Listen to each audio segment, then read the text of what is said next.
Miren qué imagen, señores, desde México. Señores, la Basílica de Guadalupe. Miren qué belleza. Yo tuve la oportunidad de ir allá a la Basílica de Guadalupe y de verdad, miren, eso es hermoso. Desde México, allí están. Tú sabes que los mexicanos, José Tomás, son muy dados a lo que es, claro, la Virgen de Guadalupe. Ellos tienen Ujú. una cultura y una creencia, señores, miren que ustedes no se imaginan, no se imaginan. Además de la basílica, tuve la oportunidad de ir a a un museo donde uno ve todas las diversas representaciones que ellos han hecho allí con relación a este tema. Así es que si usted va a México, usted tiene que ir a la Basílica de Guadalupe. Eso es Y hermoso. es la patrona, la guía espiritual de todos los mexicanos. Le dedican un día muy especial en su día, le cantan, van figuras famosas del arte, del mundo de la música, del canto, a cantarle las mañanitas a la Virgen de Guadalupe. Y es también esa basílica un centro de peregrinación. Allí van millares de personas para unirse en esta demostración de fe y de creencia en esa Virgen milagrosa. Para ellos la Virgen de Guadalupe es igual que en la República Dominicana la Virgen de la Altagracia. Tiene tanto peso espiritual y tanta devoción, tanta veneración como aquí en la República Dominicana la Virgen de la Altagracia. Basílica de Guadalupe en México. Y vamos aquí. Así es, tú sabes que también se recuerda el milagro de las flores frescas. ¿Tú te recuerdas? Ujú. Cuando, ay, no me recuerdo el nombre ahora mismo, pero yo sé que él era un arzobispo, iba caminando y cuando hizo así, bueno, tiró todas las rosas. Ujú. Y entonces ahí mismo tenían eso en la imagen La imagen de la de Virgen de la Virgen de Guadalupe. Guadalupe y eso se guardó. De hecho, había una serie, una especie de telenovela que se llamaba La Rosa de Guadalupe, Todavía. que cuando las, sí, que cuando las personas querían Sí. algo muy Y importante, le le pedían, pedían en con fe, mexicana, le sí. aparecía Salía la flor, una flor es de la Virgen de verdad. Y Guadalupe. también con eso hacen memes, entonces la gente es mala. Hay mucha creencia. No, El demasiada pueblo cosa. mexicano es un pueblo de mucha fe, es un pueblo que Y tiene de mucha cultura, mucha fe señores. Ustedes no se en su imaginan. Esa Virgen. gente son arraigados lo de ellos. Y donde ellos van, son mexicanos y mantienen su identidad. Eso no es como nosotros, que cuando vamos a España venimos con la Z hablando. Claro. Ellos no, ellos mantienen Sobre todo su la cultura. gastronomía, Sí. el tema de los tacos, la diversidad Ay, de tacos sí. que El tienen y juego de de toda, fútbol que le el juego de encanta. fútbol, la diversidad de comidas hechas a través del maíz y de las harinas, los tacos, las Ujú. arepas, el tequila, bueno, ni hablar. Son muy defensores de sus tradiciones y de sus costumbres los mexicanos. Así es. Pero nada, tenemos nuestro invitado. Vamos aquí a República Dominicana, que hay mucho de qué hablar, sobre todo del presupuesto 2024. Y para ello tenemos a nuestro especialista y amigo, el economista Luis Vargas. Le damos la bienvenida. ¿Cómo se siente? En casa. Muy bien, gracias a Dios, sobre todo porque estoy en casa. ¿Tú Así sabes es. cuál es el mejor sitio de estar en la vida? ¿En dónde? La propia cama de uno. Ay, sí, eso sí es cierto. Estoy de Bueno, acuerdo con usted. con Luis Humberto Vargas vamos a tratar de desmenuzar el proyecto Ay, sí. de presupuesto y ley de gastos públicos de la República Dominicana que está siendo estudiado todavía por el Congreso Nacional y que podría ser sometido a discusión ya en estos días. Hablamos de 1.371.000.000.000. Esa es la cifra más o menos De pesos. eh, eh, correcta del presupuesto que vamos a tener para el 2024. Háblenos un poquito cómo está estructurado el nivel de gastos corrientes, el nivel de gastos de inversión, qué debemos saber del presupuesto del 2024. Creo que la pregunta es sumamente importante porque el presupuesto, que debiera de ser una discusión general de República Dominicana, que debió de haberse comenzado a discutir desde abril de este año 2023 y a base de un procedimiento de consulta de diferentes instancias y también a nivel de la población. Es un presupuesto que todavía hoy, 12 de diciembre, está sujeto a que sea ratificado, o sea, porque fue aprobado en principio en creo, ¿verdad?, en la Cámara de Diputados, pero tanto en la Cámara de Diputados como también o fue recibido, mejor dicho, por la Cámara de Diputados y por el Senado. Pero no ha habido discusión, todavía no hay unas vistas públicas, que hay que hacerlas y son necesarias. ¿Por qué? Porque ese presupuesto está mal diseñado, mal concebido, y es un presupuesto que no responde a las necesidades nacionales. Sin ni hablar, no tiene propósitos claros. Es decir, estaríamos hablando de qué plantea la intervención del gobierno en términos de industrialización. ¿Qué aporta? Nada, nada, nada. Desde el punto de vista de su aporte a la agriculturización de la República Dominicana, ¿qué aporta? Nada, nada, nada. Desde el punto de vista de los compromisos internacionales que hemos tenido, como es el caso de la descarbonización, es decir, de cómo debemos de disminuir el dióxido de carbono, no plantea nada, nada, nada. Y esa gestión, esa directiva, que fue muy locuaz en el anterior gobierno, sobre todo el grupo que la apoyó a través de medios de comunicación, ese señor se ha dado, sobre todo el director de presupuesto, se da el lujo de estar justificando cosas que no son. Además de eso, es bueno que sepa la opinión pública que está descuadrado. No hay manera de cuadrar las cifras. Mira lo que te estoy diciendo. Y son gente, es un ministerio, ¿verdad? Es una oficina, y también el Ministerio de Hacienda. ¿Cómo es posible? ¿Cómo es posible? Vuelvo a repetir, ¿cómo es posible que cientos de trabajadores, un ministerio no sea capaz de cuadrar un bendito presupuesto? ¿Y por qué digo cuadrar? Porque tú tienes por un lado cifras con un monto, por otro lado tienes otra, y no hay manera de entender. Además, es bueno que se sepa, es un presupuesto violatorio de la ley. Aquí la gente no se altera, pero no sino de las anteriores administraciones gubernamentales. Aquí hay decenas de leyes que el gobierno se da el lujo de decir qué es lo que hay que hacer, pero solamente aplica a la que le conviene. Como es el caso, por ejemplo, de los combustibles, pero los combustibles para favorecer grupos de poder. Entonces hay que llamar a vista pública. No se va a cambiar, porque aquí lo que tenemos son diputados y senadores que lo único que saben levantar la mano. Y no solamente la mano, sino además de eso, leen, a veces ni siquiera se hace una primera lectura, sino que la vuelan. ¿Para qué? Para pasar a la segunda lectura. Y no solamente la segunda lectura, sino también lo mismo que se propone, porque el proyecto, ¿verdad?, es un proyecto de ley, sencillamente ni siquiera lo leen. Entonces, ¿para qué necesitamos estos diputados? ¿Para qué? Usted que está allá, ¿para qué nosotros necesitamos cientos de diputados que no cumplen sus funciones? ¿Para qué tenemos una treintena de senadores que no cumplen sus funciones? Aquí hay que acabar, oigan bien, hay que acabar definitivamente con este relajo nacional. Primero, el Congreso es quien determina por ley, ¿verdad?, puede estimar los ingresos y define los límites de los gastos. Y para eso necesitan informaciones. ¿Qué informaciones tiene el Congreso para determinar una ley? Dígame, ¿dónde está esa capacidad de generación de datos? Ninguna. Eso es la Hacienda que le dice, usted va a votar esta ley y punto. Pero no solamente en esta administración, sino en administraciones anteriores. Entonces es un proyecto que no tiene ningún sentido. Es un proyecto porque si no, la misma ley lo ata, porque si no votan, el proyecto de ley entonces se aplica el proyecto del año anterior. ¿Dónde está la propuesta presupuestaria en términos de un presupuesto de 4 años? ¿Dónde está ese presupuesto concebido, articulado de acuerdo a la Estrategia Nacional de Desarrollo? Por ningún lado. Además, la estrategia no sirve.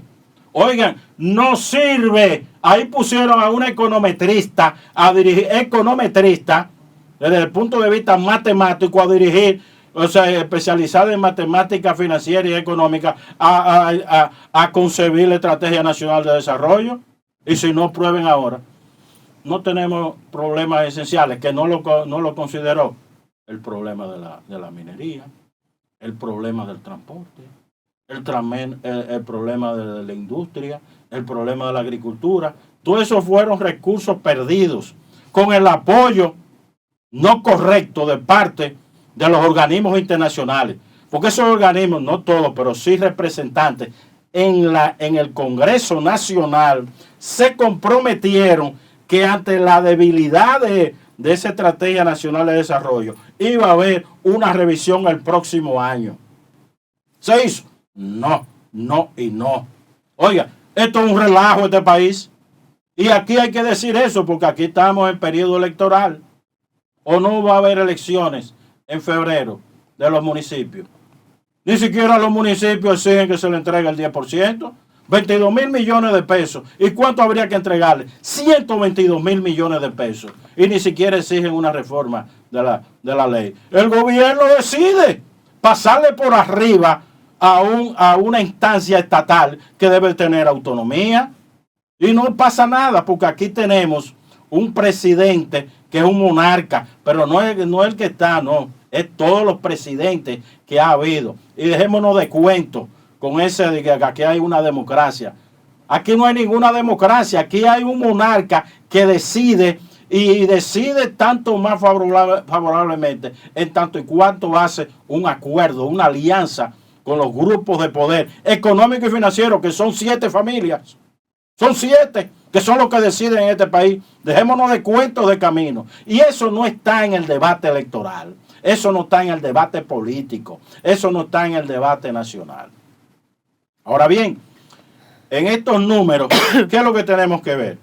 Que es una aproximación, son consideraciones que hago en términos personales. Si usted habla de presupuesto, usted tiene que ver los ingresos. Claro. Entonces, esa parte y del otro del gasto, 1 millón de millones de pesos, más 371.000 millones, es lo que corresponde al gasto. Sin embargo, tenemos que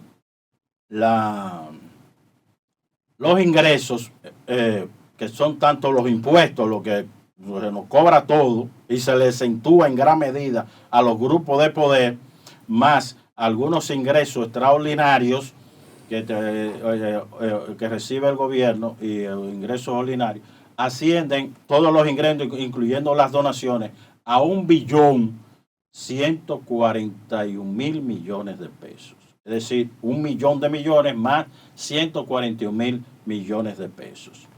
Ahora bien, eso quiere decir que hay un déficit. ¿De cuánto? De alrededor de 231.000, más de 231.000 millones de pesos. Que hay que esperar que con lo que acaba de ocurrir con la aprobación del proyecto de ley, del caso de este proyecto que de los aeropuertos, de Aerodón, haya una reestructuración. De todos modos, por eso damos cifras preliminares, porque eso hay que ajustarlo, eso hay que redefinirlo, porque estamos hablando de aproximadamente 750 millones de dólares que van a ingresar. Supuestamente de que a final del año que viene, dijo el ministro de la Presidencia en una entrevista. No, eso desde que del año que viene tienen que comenzar a pagar, porque y una partida, bueno, ahora recientemente, bueno, o sea, pero la primera lo que partida de tenemos 300 que millones. si está incorporado, porque también hay otras informaciones. Se dijo que se había incorporado porque se viene trabajando desde hace un año. Yo entiendo lo que dice, pero vamos a esperar que se decida. No, sí, yo le hago un comentario porque usted sabe que ahí viene el tema de la reelección y se ha querido decir como que esos recursos se pueden usar para el tema de la reelección del presidente Luis Abinader. ¿Dónde las tantas especulaciones? No hay problema. Mire, todo el que tiene el control de la presidencia de la República nada más tiene un propósito: quedarse de por vida. Aquí no hay democracia. Usted va a ver que en caso, ¿verdad? Yo no sé, ¿verdad? Porque yo no soy político, por lo menos porque no tengo ningún compromiso partidario. Usted va a ver como si en caso de que se reelige, va a haber grupos, fuerzas en este país que van a plantear un cambio de la Constitución. Eso es así. Oiga bien, eso es así. debemos de exceptuar que mantuvo una conducta hasta cierto punto ejemplar fue Juan Bosch. Usted no vio que en el caso de Bosch se planteó que pudiera haber una reelección. Y tal vez porque él pensaba que lo iban a tumbar. Sí. Pero después, mire, todo el que sube ahí quiere quedarse de por vida. Es bueno, parece esa silla, don Luis. Oiga. Bueno, parece. Es que es todo un ambiente, pero institucionalmente soportamos lo que yo he denominado monarquía presidencial, que no es Euclides Gutiérrez, que Euclides Gutiérrez me tomó de conversaciones que sostuvimos con respecto a Trujillo, esa frase. Una monarquía presidencial que actúa sobre la base de la clientelización. Y dígame, ¿cómo usted puede hablar de democracia cuando aquí no hay ciudadanos? Aquí lo que hay son clientes. Que quede claro. ¿Clientes políticos? Pero ¿y cómo es? Pero no todos, ¿te crees? Estamos hablando de la estructura política. Yo lo sé, pero no todos también. No. Pero está bien. O sea, yo quisiera ser ciudadano, pero yo no soy ningún ciudadano en este país. No soy ningún ciudadano, igual que los dominicanos. Y todavía más la Constitución permite una violación del derecho de ciudadanos, de dominicanos que nacieron aquí, se fajaron a trabajar durante 10, 15, 20, 30 años, se fueron a Estados Unidos, lograron la doble ciudadanía. No doble nacionalidad, doble ciudadanía estadounidense y dominicana. Y peor, no se les reconoce sus plenos derechos como dominicanos. Sin embargo, cualquiera viene con $1 millón y compra la ciudadanía dominicana. Inclusive gente que está perseguida por las autoridades de los tribunales norteamericanos. Así como también debiera de ser perseguida en República Dominicana. Aquí hay personas extranjeros, haitianos, que tienen 2 y 3 nacionalidades, la estadounidense, la dominicana y la haitiana. ¿Cómo es eso posible? Pero se agotaron el procedimiento correspondiente, que es el que establece en las leyes dominicanas. Una doble, no una triple. Oiga bien. Aquí hay personas que están, ¿verdad?, viven saltando a nivel internacional.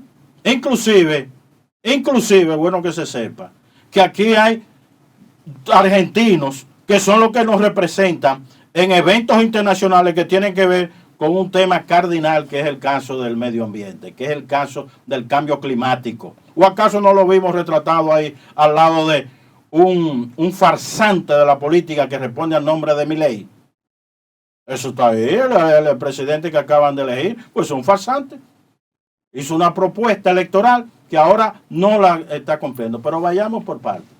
Entonces, veamos los ingresos. Numeritos sujetos a revisión, de acuerdo a la revisión que tiene que hacer el Congreso, porque no ha hecho vista pública. La única vista pública que ha hecho con funcionarios, no con la población. Yo solicité participar. ¿Eso con relación al presupuesto? Sí, porque tú tienes derecho, claro, de ir allá, y también grupos y organismos. Pero todo lo que se quiere es que se acerque lo más posible el 24 de diciembre, Nochebuena, para de un fuetazo llevarse. Y ahí también hay responsabilidad de todos los partidos políticos, lo que está representado en la Cámara de Diputados, como también en el Senado, como también todos los partidos políticos que no tienen sus asientos en el Congreso. Deben de externar su voz, su opinión. ¿Sobre qué? Sobre el presupuesto. Bueno, veamos, porque el tiempo está avanzando. Miren, aquí tenemos que un impuesto clave es el impuesto que se le cobra a las personas físicas, ¿verdad?, que son las empresas, que son los trabajadores, y los impuestos que pagan las empresas. Es interesante saber que estaríamos hablando de que las personas físicas vamos a pagar el año que viene 112 mil millones de pesos. ¿Cuánto van a pagar las empresas por el impuesto sobre la renta a la ganancia? 183 mil millones de pesos. Wow. Ahora, en términos relativos, ¿cuánto eso equivale? De todos los ingresos. Mientras las personas vamos a pagar alrededor de un 10%, las empresas solamente van a pagar un 16%. Entonces la diferencia es de 6%. Yo diría, pero están pagando más. Espérese, que esto no es así tan sencillo. ¿Cómo es posible que las empresas paguen 183.000 millones de pesos, cuando nuestro Producto Bruto Interno es de 7.500.000 millones de pesos. Oiga bien, oiga lo que le estoy diciendo.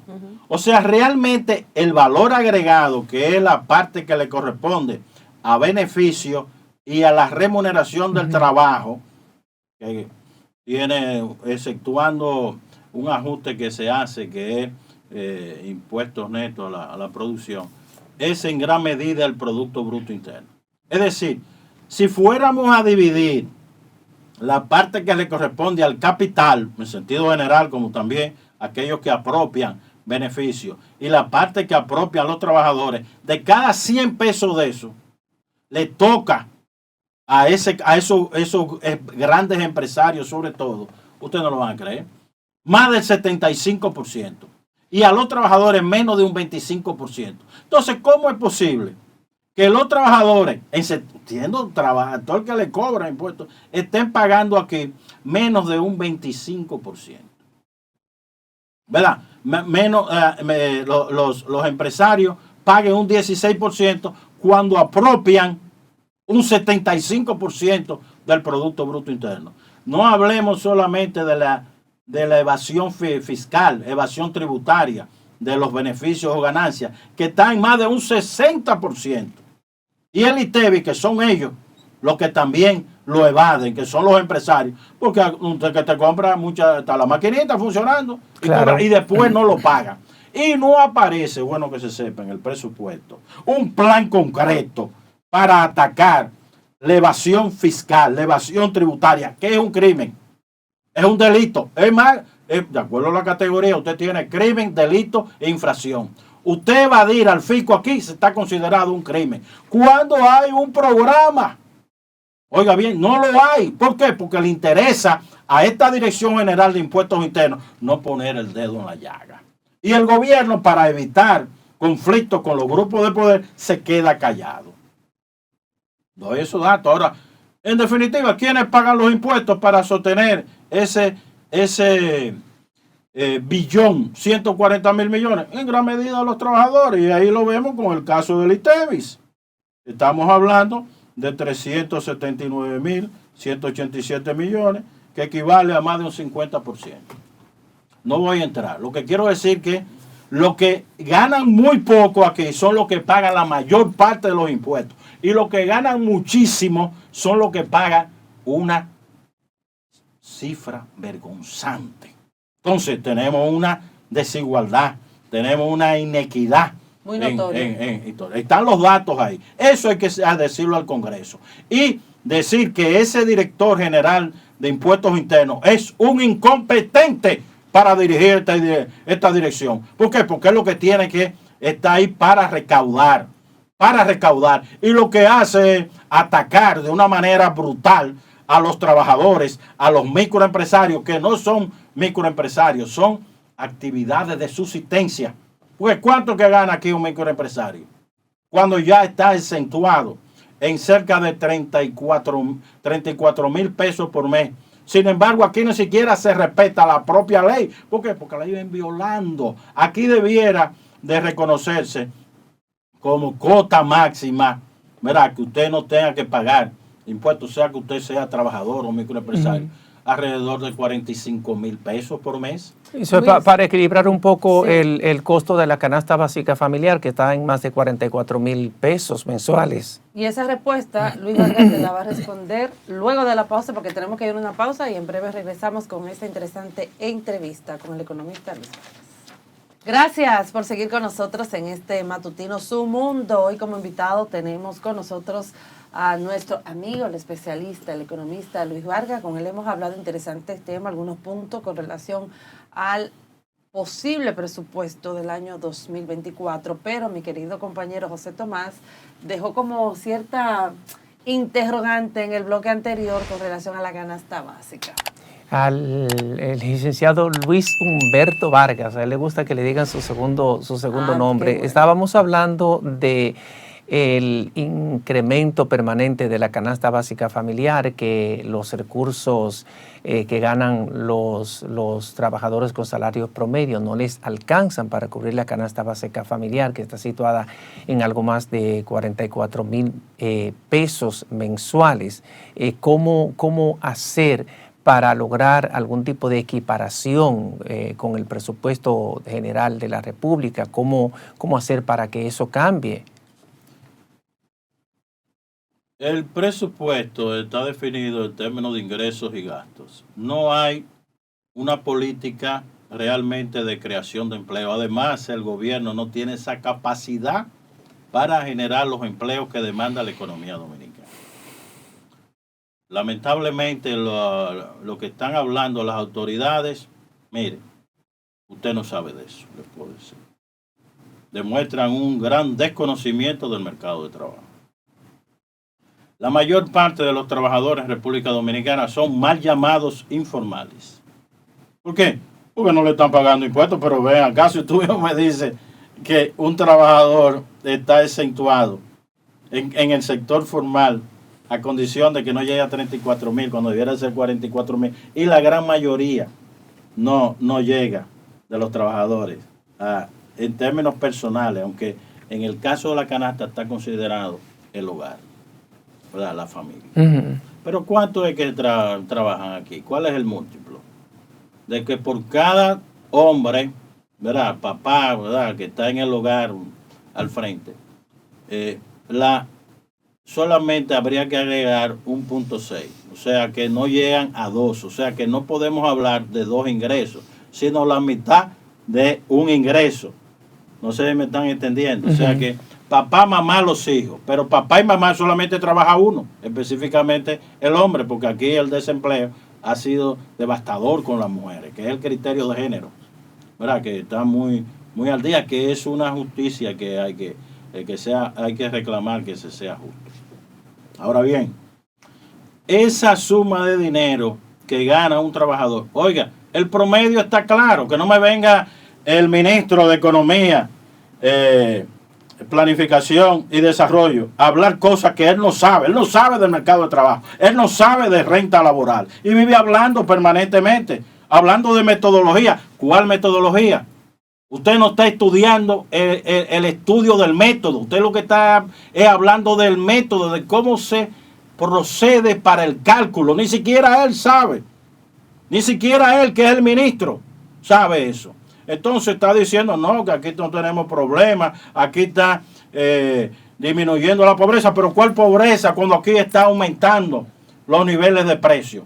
¿O es que usted no sabe que esa meta inflación ha sido establecida arbitrariamente, porque todavía no tenemos un estudio de parte del Banco Central de por qué 4%, y esto es sumamente importante, que considera, ¿verdad? Y hace análisis del gran logro que se ha obtenido. ¿Y por qué? En tal caso tendríamos que hablar para imitar otros países de un 2% como meta de inflación. Pero usted va a un supermercado, ya yo le he dicho otra vez, a cualquiera, ¿verdad? De toda la capital. Y usted entra, usted no tiene que ir al infierno, usted entra a la casa del infierno, al escenario del infierno, con los precios que hay. La casa del terror. La casa del terror. Oiga, y ahí usted ve que no hay que acreditarle la responsabilidad a los propietarios de los supermercados, a los accionistas, sino de cómo ve usted artículos que los suben de precio permanentemente, así como le van disminuyendo el tamaño. ¿O no es así? ¿O no es así? ¿O quiere, o eso es solamente un programa habría que hacer de cómo usted puede elevar el precio disminuyendo el tamaño o el peso del producto? Ahora bien, ¿qué estaríamos hablando? De alrededor de 21,000 pesos por mes, el promedio nacional. Usted puede hacer cualquier comparación, eso no es explicativo. Usted puede poner cualquier promedio y calcularlo con la canasta nacional. Porque también hay otro error. Y es que aquí se considera esa canasta nacional como referente. No.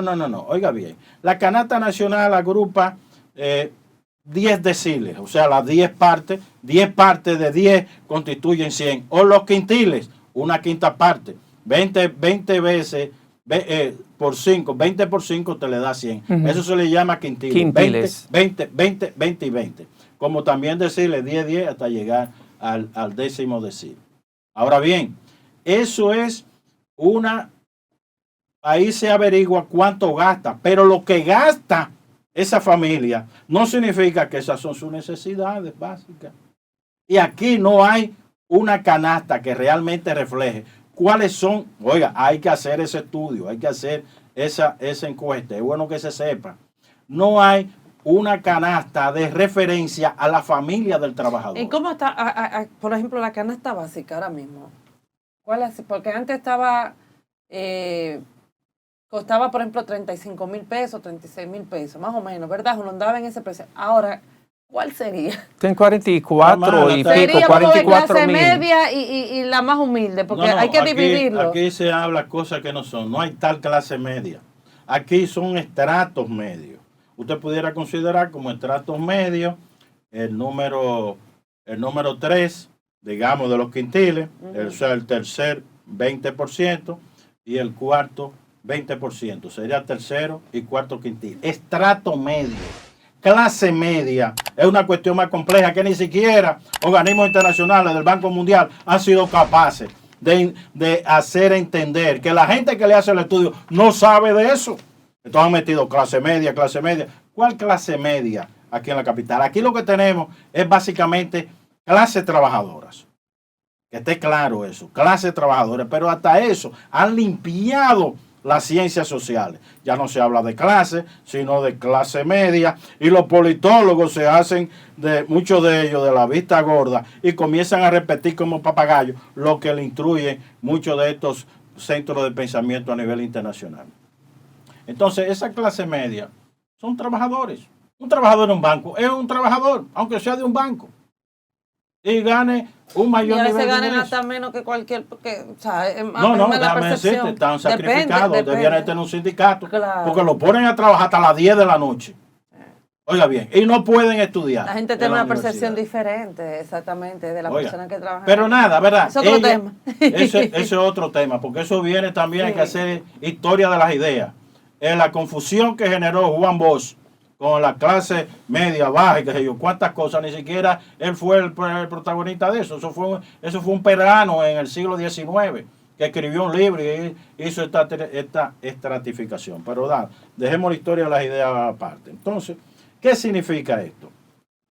Que los trabajadores, sean rurales, urbanos, de diferentes empresas, porque usted lo divide por rama de actividad y aparecen los trabajadores como trabajadores, aunque aquí en la población económicamente activa, ocupada, aparecen los patronos. Sin embargo, se vive hablando de clase trabajadora. Ni siquiera eso son nomenclaturas, clasificaciones establecidas arbitrariamente a nivel internacional. Nosotros copiamos como papagayos. Aquí no hay un pensamiento propio de República Dominicana. Aquí las academias, exceptuando una que otra iniciativa de una que otra universidad, han hecho intentos. Es más, yo te diría que las ciencias sociales tenían un mayor nivel en los años 70 aquí, que la que hoy día. Aquí lo que se repite. O aquí no vemos un caso absurdo de que facultades de ciencias económicas de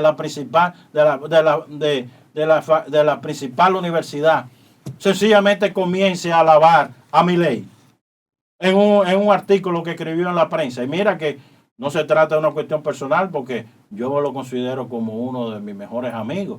Pero es una barbaridad. Es una barbaridad y ya volveremos. Entonces, en este caso, lo que hay que considerar, que ese ingreso que le entra a cada familia no le da para vivir. Uno paga, o sea, no, tengo entendido que se paga. Usted paga ahora, usted cobra, ¿verdad? Usted paga, por ejemplo, la luz, el agua, el teléfono, hace una comprita, ya, usted no tiene dinero. Fue todo. O sea, ahora, para usted sobrevivir en ese mes, primero es con Dios y las tarjetas de crédito. Es así, esa es la realidad. Pero usted pone una serie de puntos. Mire, aquí lo que hay que discutir es prioritario la discusión sobre una reforma fiscal de ingresos y egresos.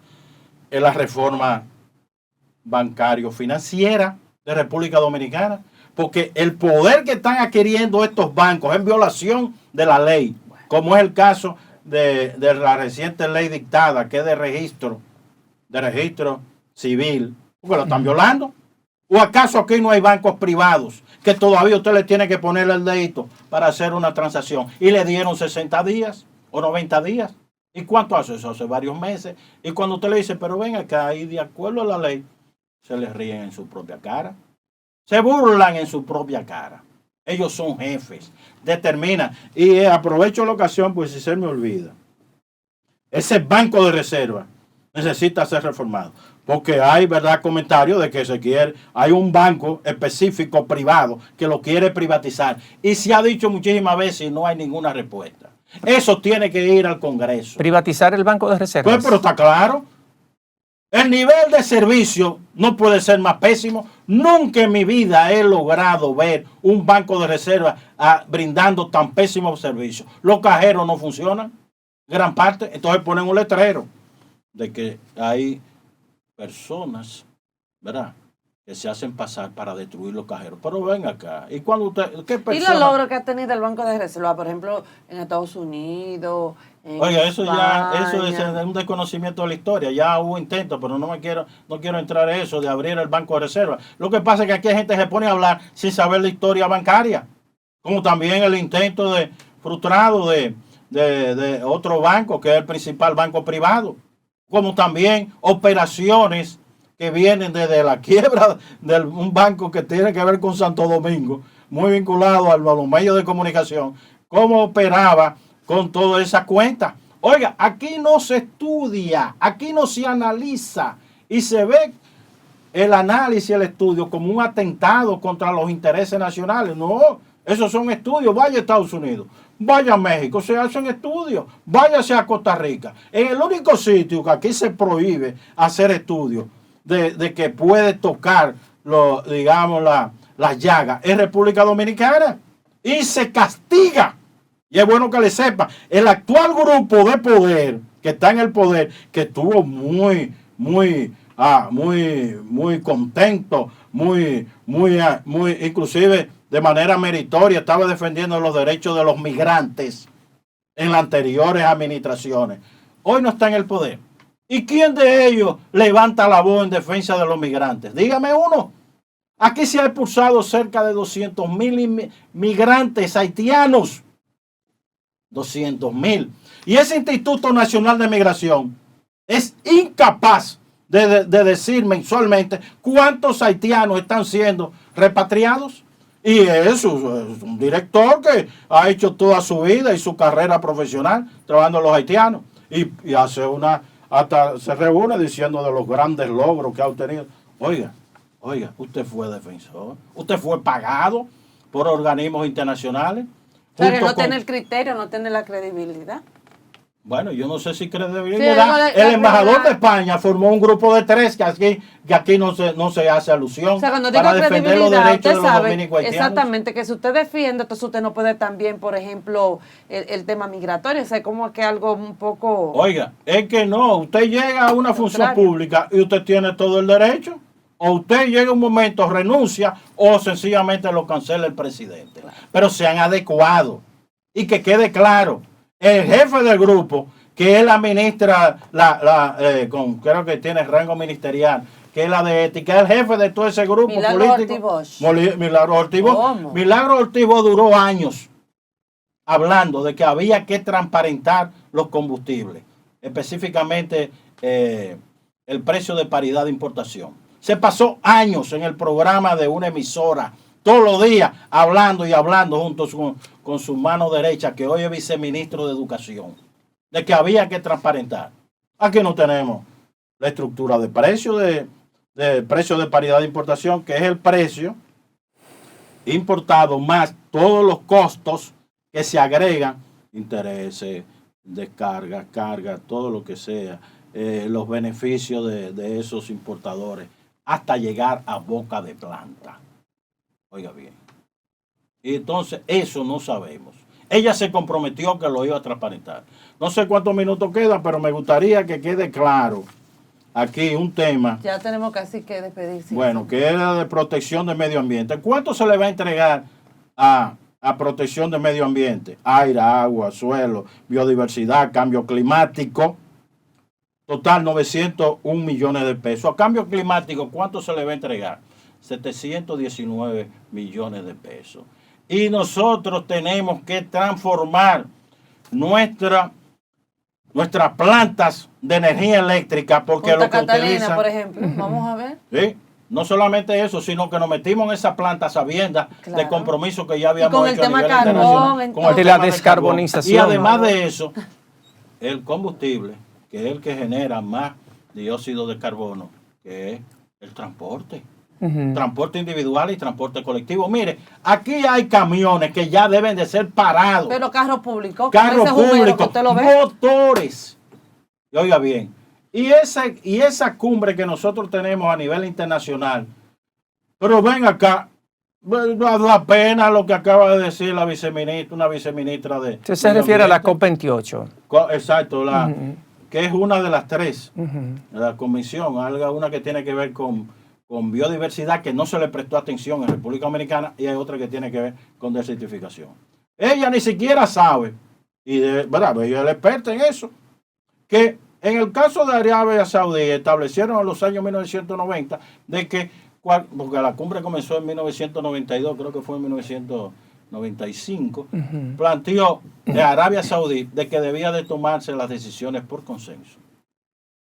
Es decir, de hoy día, digamos, todos los que no están asistiendo todos, 199 países, si un país dice que no, no hay manera de que se adopte.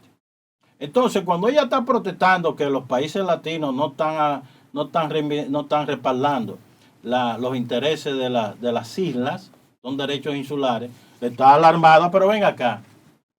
Es que lo primero que usted tiene que reconocer, cuando digo ella, también estamos hablando de más pues. Oiga bien, lo primero es que Él había dicho de un presupuesto para poder... ¿Quiénes nos están representando? El sector empresarial de la energía eléctrica, pero esos son los principales contaminantes. Yo lo digo responsablemente. Entonces, ¿cómo es posible que República Dominicana entregue su delegación, que dicho sea de paso apareció al lado de Milei, el argentino, que es uno de los zares de los combustibles en República Dominicana y de la energía eléctrica? De eso no se quiere hablar, ni siquiera en televisión. Pero venga acá.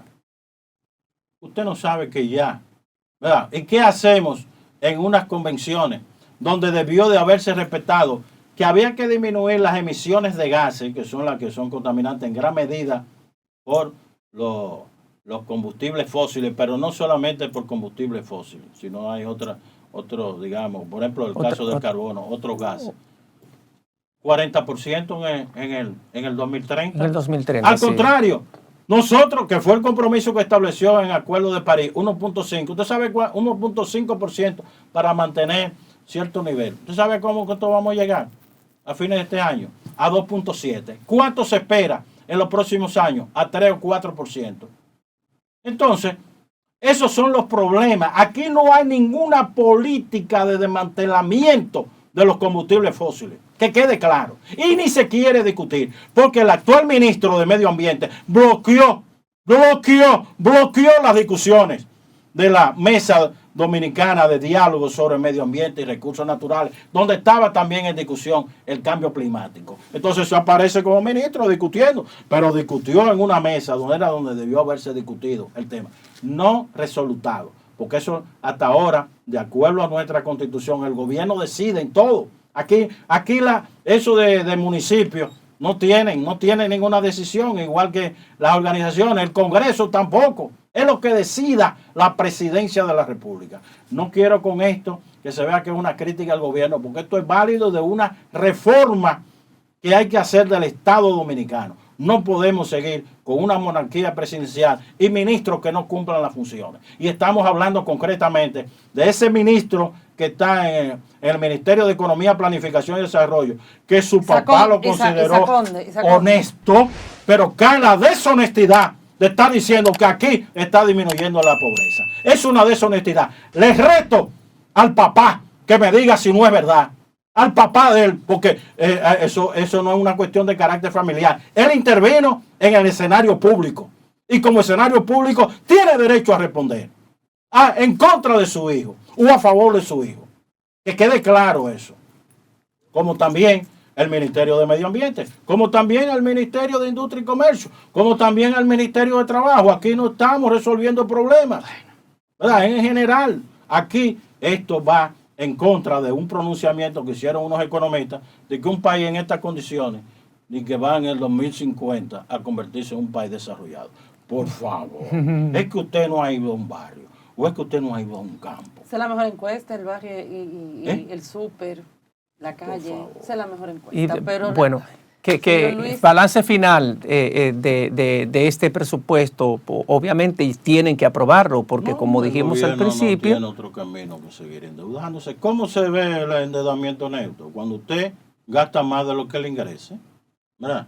Entonces, hay una parte que es las aplicaciones financieras, que lo que usted coge prestado es para pagar lo que ya ha tomado prestado. El servicio de la deuda. La otra parte que es el déficit, que es, digamos, un financiamiento neto negativo, que hay que cogerlo prestado. Ahora, no puedo dejar de mencionar que aquí hay un verdadero hoyo. Hay dos hoyos que hay que cerrarlo.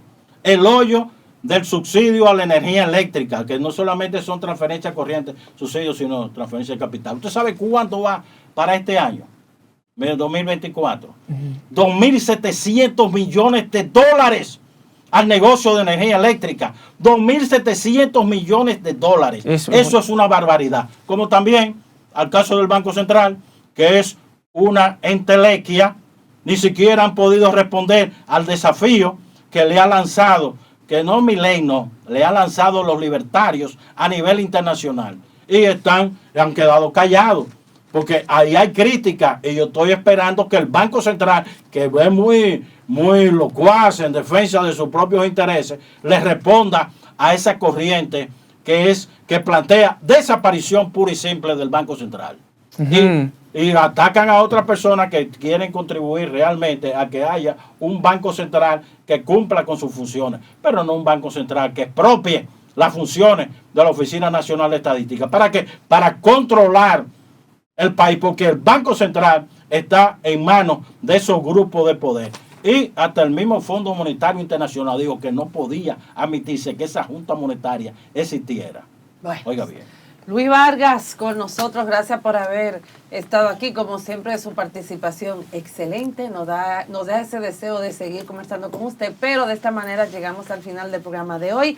Gracias por su sintonía y será mañana miércoles, ombliguita de la semana, que este equipazo nuevamente estará con usted. Cuídense mucho y gracias por su sintonía. Nos vemos pronto. Muchas gracias por la invitación.